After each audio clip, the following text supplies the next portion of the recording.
Hello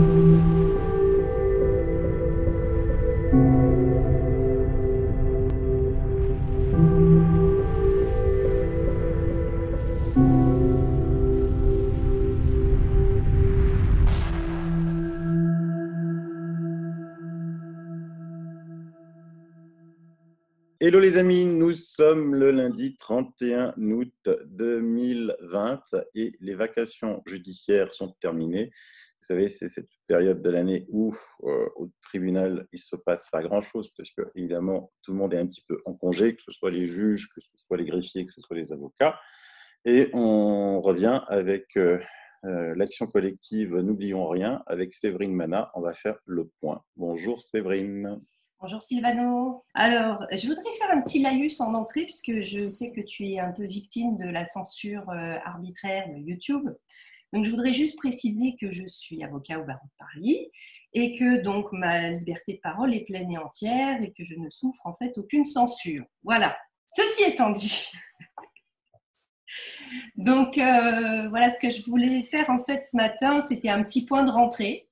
Pour un petit peu voilà, que notre collectif en fait sache un peu ce qu'on a fait et où on va. Alors où en sommes-nous? Qu'est-ce qu'on a fait en fait jusqu'à maintenant? Donc voilà, notre premier objectif lorsqu'on a lancé l'action, c'était de permettre aux médecins de retrouver leur liberté de prescrire et aux patients, aux citoyens, le droit d'être soignés. Alors, comme vous l'avez vu cet été, justement, au mois de juillet, ça nous a beaucoup occupé. On a fait une petite gazette avec un article justement là-dessus. C'est-à-dire qu'aujourd'hui, la liberté de prescrire l'hydroxychloroquine est bien rétablie dans les limites dans lesquelles elle existait avant la crise du Covid. C'est-à-dire qu'on peut prescrire l'hydroxychloroquine hors AMM. Simplement, en fait, ça doit être inscrit sur l'ordonnance hors AMM et ça n'est pas remboursé par la sécurité sociale. Mais on a bien la liberté de prescrire du médecin et l'obligation du pharmacien de délivrer le médicament. Donc, on est passé à un nouveau régime.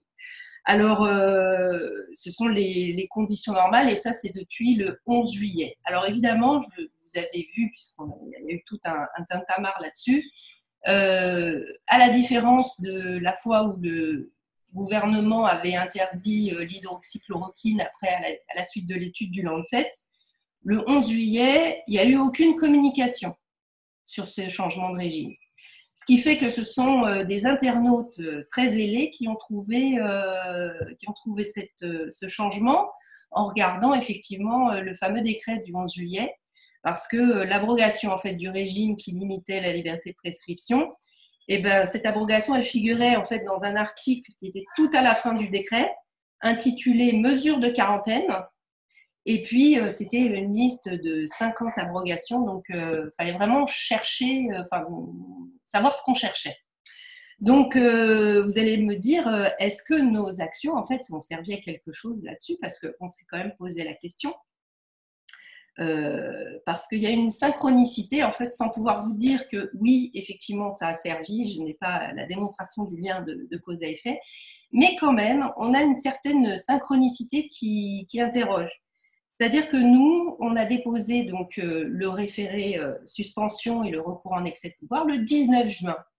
Ce 19 juin, on demandait par le référé suspension au juge de suspendre notamment l'arrêté du 26 mai qui disait que les pharmaciens n'avaient plus le droit de délivrer en officine l'hydroxychloroquine. Et on demandait donc au juge de suspendre ça. Le 3 juillet, donc je dirais une dizaine de jours, moins d'une quinzaine de jours après, le Conseil d'État nous dit je vais transmettre votre requête de suspension au Premier ministre et qui devra nous apporter ses réponses en fait d'ici le 3 juillet. On reçoit les réponses du Premier ministre le 3 juillet et là, tout d'un coup, accélération. Oui, le dossier en fait sera jugé le 8 juillet et décision rendue en fait le 10 juillet. Alors, normalement, c'est une procédure qui va quand même durer 3-4 semaines, donc on n'a pas tellement compris l'accélération. Et c'est seulement après coup qu'on comprend l'accélération, c'est-à-dire que l'ordonnance dans cette affaire qui rejette notre demande de suspension date du 10 juillet. Donc le juge nous dit, moi je refuse de suspendre en fait l'arrêté du 26 mai votre requête est rejetée. Et le même jour, on a un décret qui finalement ne suspend pas la limitation de l'hydroxychloroquine, mais carrément l'abroge. Donc on se dit, tiens, c'est quand même étrange que le juge, enfin, il y a des décisions, là, on a l'impression que ce n'est pas très concerté au niveau de l'État.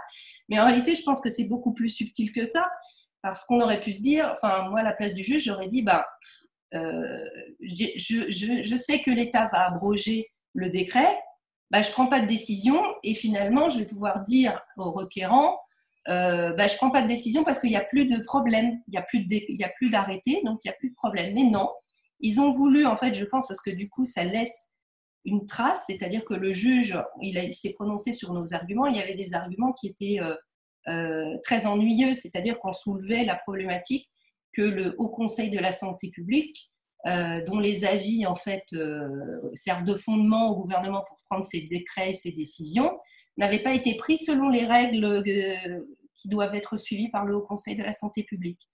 Et le juge en fait a un peu botté en touche en disant on était en état d'urgence, en gros on fait ce qu'on veut. Mais ça se passe pas comme ça en droit. Même si on est en état d'urgence, il faut un texte qui dit en état d'urgence on fait comme ça. Sinon on n'est plus dans un état de droit. Voilà. Parce que dans un état de droit, quand on est en temps de paix, on prend des règles qui doivent être appliquées également en temps de guerre. C'est ce qui permet de dire qu'on est en état de droit. Si ça n'est pas le cas, on n'est plus dans un état de droit. Donc, du coup, on a vu cette abrogation, on s'est dit, quand même, la synchronicité, elle est intéressante. Et surtout qu'on soulève des arguments qui sont un peu gênants. Mais bon, on ne le saura jamais, mais c'est quelque chose qui arrive souvent. Je prendrai l'exemple des marchés publics en droit administratif. Souvent, il y a des entreprises qui attaquent des marchés publics qui n'ont pas été pris correctement. Plutôt, en fait, que d'attendre la décision du juge, la collectivité territoriale, elle refasse un marché qui, lui, a été fait selon les règles. Comme ça, pas de problème, pas de décision et tout repart comme avant. Donc, c'est un peu la technique. Alors, on ne saura jamais, mais bon, je dirais qu'à la limite, ce n'est pas grave. L'important, c'est qu'on ait rétabli la liberté de prescrire pour les médecins. Le problème, c'est qu'aujourd'hui, les médecins continuent d'être réticents. Voilà, c'est que maintenant, ils ont le droit, mais ils ont peur. Donc, parce qu'il y a eu énormément de poursuites de la part du Conseil national de l'ordre des médecins. Donc, du coup, on va poursuivre en fait la procédure de recours en excès de pouvoir pour pouvoir enfin discuter des problèmes, je dirais, du non-respect de la réglementation pour la procédure en fait de prise des avis du Haut Conseil de la santé publique, donc mettre ça en valeur parce que ça continue de se poursuivre. Actuellement, notamment sur les avis qui concernent le port du masque, que j'ai étudié très récemment. Et tout ça pour pouvoir faire la lumière sur tout ça. Continuer en fait de faire éclater la vérité, parce que c'est sans doute ça qui va permettre aux médecins aujourd'hui qui sont un peu réticents de dire « Ah bah oui, effectivement, il y avait quelque chose qui n'allait pas, maintenant je me sens confortée, je n'ai plus peur. » Parce que, voilà, comme on dit, c'est finalement tout part de la peur en ce moment. Là, oui. Voilà. Après, on peut dire un mot rapidement des deux autres procédures. Donc, le point 2, procédure d'investigation publique, demande de communication forcée de pièces utiles à la manifestation de vérité, et la procédure secrète dont on ne va pas dire grand-chose non plus. Voilà. Alors, là, donc oui, prochainement, vous allez recevoir une invitation à participer donc, à cette procédure de recherche de preuves donc, de l'article 145 du Code de procédure civile. C'est-à-dire qu'on va demander en fait au juge judiciaire d'obliger certaines entreprises, certains organes, certaines institutions à nous donner en fait des éléments de preuve. Et également, on va faire des demandes auprès de la CADA, qui est la commission d'accès aux documents administratifs. Et parce que effectivement, tous les documents, c'est l'open data, ce qu'on appelle open data, c'est que voilà, on doit pouvoir avoir accès à tous les documents publics. Donc, on va faire des listes de documents qu'on va demander à la CADA. Donc, ça, c'est pour la recherche de preuves. Alors, la procédure secrète, on a travaillé beaucoup cet été sur celle-ci. Et elle est en train d'être finalisée. Alors, malheureusement, Je peux pas en parler, enfin, je peux vraiment rien dire parce que si je dis quoi que ce soit, on va savoir ce qu'on prépare et voilà. Mais vous inquiétez pas, de toute façon, le jour où on va savoir, là, ça, voilà, ça va être, tout va être clair pour tout le monde. Donc là, pour l'instant, on reste encore un petit peu secret, mais elle est prête. Elle est prête à être lancée. Ensuite, vous allez recevoir aussi probablement aujourd'hui la Gazette numéro 2, voilà, avec quelques articles intéressants. Et puis voilà, voilà pour l'action N'oublions rien. Donc on a été quand même, ça a été un été assez studieux. Voilà. Oui, oui, ils ont, oh là là, je peux vous dire qu'ils ont beaucoup travaillé. Ne vous inquiétez pas, hein, ils n'étaient pas à la plage en train de bronzer. Et même s'ils ont pris un peu de plage, c'était avec des piles de documents. Ouais. Bon, la procédure 4, on n'en parle pas parce que c'est pas encore, il n'y a pas encore d'objet à ça, la saisine de la Non, Cour parce que toutes européenne. les procédures ne sont pas terminées et celle-ci n'interviendra que lorsqu'on sera terminé. Par contre, effectivement, il y a possibilité, en fonction de l'évolution des choses, qu'on rajoute d'autres procédures qui seront comprises dans le package, mais voilà, en fonction de l'évolution, on fera peut-être d'autres choses. Oui, alors justement, toi, Ouais. tu as une procédure qui te tient à cœur, toi, hein, cette fois-ci avec un autre confrère à toi, Oui, c'est tout à fait. sur le port du masque. Oui, voilà. Alors moi, alors comme la première fois, le confinement m'a fait me déconfiner le cerveau sur cette histoire de liberté de prescription. Là, je pense qu'ils m'ont un petit peu aussi poussé à bout sur le masque. C'est-à-dire que bon, on peut accepter à peu près dans les lieux clos, bon. Mais quand on voit en fait l'escalade liberticide, on se dit la prochaine fois, ils vont nous dire qu'il faut mettre un seau sur la tête. Donc, bon, j'ai vu une image très drôle que tu faisais circuler sur les gens qui devaient marcher à quatre pattes. Voilà, si on disait aux gens de marcher à quatre pattes parce que le virus circulait à 1 mètre, je pense qu'ils le feraient. Et c'est toujours, en fait, là-bas, je dirais, c'est toujours le discernement. Hein. Et voilà. Et donc là, on s'est dit c'est vraiment ces dernières semaines, il faut faire quelque chose. Donc là, on va lancer une nouvelle plateforme, une nouvelle équipe parce qu'effectivement, c'est un sujet qui me tient à cœur. Et donc voilà. Alors, mon confrère s'appelle Rémi Philippot, c'est un fin publiciste. Vous ferez sa connaissance à la fin de la semaine. Et voilà. Et puis, on est également aidé par un informaticien très, très réactif. Donc voilà.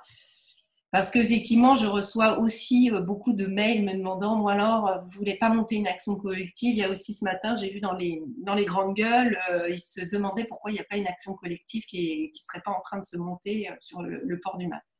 Parce qu'effectivement, il y a une grande part, je pense qu'il y a beaucoup de gens qui sont pas contents, mais qui n'osent pas parce qu'il y a cette peur de la répression. Et c'est typiquement le genre d'action qu'il faut faire en restant groupé, en étant nombreux, pour pouvoir être plus fort. Ouais, Voilà. c'est toujours pareil, hein, quand on est seul, on pense qu'on est inutile, mais quand on est en groupe, c'est l'effet groupe, c'est comme ça. Ouais, c'est ça. Puis bon, c'est très beau ce qui s'est passé à Berlin et à Londres. Voilà, dans une moindre mesure à Paris, mais bon, les Français ont l'air un petit peu plus, je vais être gentille, réticents. Oui, on va dire Sur les aussi. manifestations, peut-être que notre pouvoir répressif est un peu plus impressionnant, je ne sais pas. Bon, moi, je dirais rien comme ça, je suis pas censuré. Hein. C'est que toi qui parles. Ah ben, j'ai posé des questions, moi, hein, parce que c'est ça. Je pose des questions, j'affirme rien, je pose des questions. Non, mais Est-ce que c'est bien proportionné? Est-ce que c'est bien adapté? Voilà, c'est tout. C'est ça, quand on atteint les libertés. La question, c'est on peut atteindre les libertés, mais est-ce que l'atteinte est proportionnée en fait au but poursuivi? tout à fait, tout à fait. En tout cas, Séverine, merci d'avoir pris un peu de temps ce matin. Avec plaisir, comme On, d'habitude. on revient quand même très vite vers toi pour Oui, cette action sur les masques. Dès que tu es prête, tu nous dis. Je pense qu'il y en a pas mal qui vont être très intéressés par cette nouvelle procédure. Et merci pour ce que tu fais, et ainsi que tous tes collègues.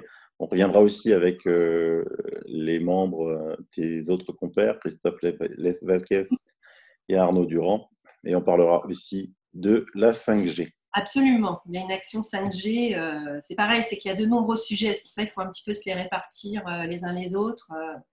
C'est important. Voilà. Tout à fait. Et bien alors, à très bientôt, À Séverine. très bientôt. Merci Sylvano. Bonne journée. Merci à toi. Bonne Bonne journée. journée Salut à les tous. amis.